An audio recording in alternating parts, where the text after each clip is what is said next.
Warm welcome to join us for this edition of English News, and I'm Abdulahad Mohammadi. Pakistan has upgraded its air defense system on the Afghan border to make it capable of shooting down aircraft after NATO airstrike killed 24 Pakistani soldiers, a security official told media on Friday. Now we have a fully equipped air defense system on the Afghan border. It has the capability to trace and detect any aircraft, the official in the northwestern city of Peshawar on the condition of anonymity said. A suicide bomb attack has killed at least 3 people and wounded 6 others in Ghaziabad district of eastern Kunar province on Friday. The attack took place near a mosque while worshippers were leaving the area after Friday prayer. Among the dead is the Ghaziabad district police chief, provincial official said.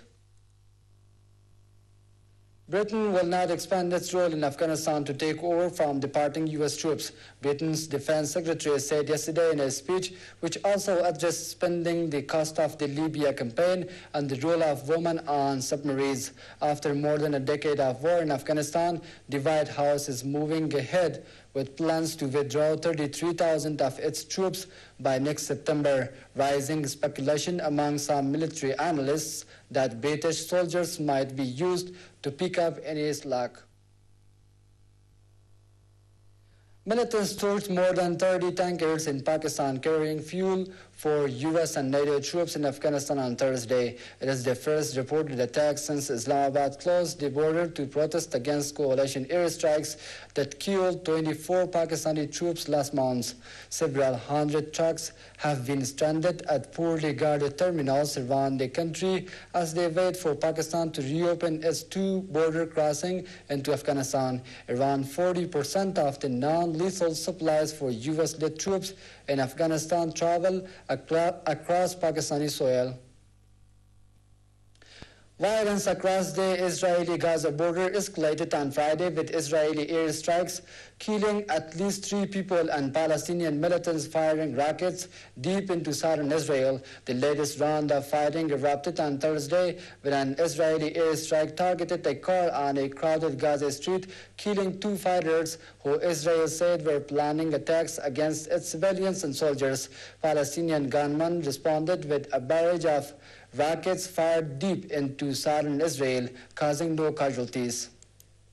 Syria's opposition warned Friday of a looming massacre as it reported thousands of regime forces and militiamen encircled the protest hub of Homs for an expected final assault to crush dissent. The Syrian National Council issued the alert ahead of nationwide protests following the main weekly Muslim prayers called for in support of a campaign of escalating strikes starting on Sunday. In a statement, the SNC said President Bashar al-Assad's regime was using the pretext of what it called a terrorist attack on an oil pipeline to overrun Homs, which has already been besieged for months. A bid to change the EU treaty to resolve the Eurozone debt crisis has found root at a current summit in Brussels after Britain refused to sign up without major concessions in return.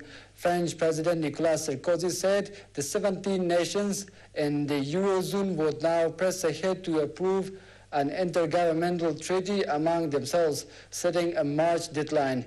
The key item on the agenda during overnight talks was Franco-German plan on a tighter fiscal control with automatic penalties for Eurozone nations that overspend. And that's all for now. Thanks for being with us.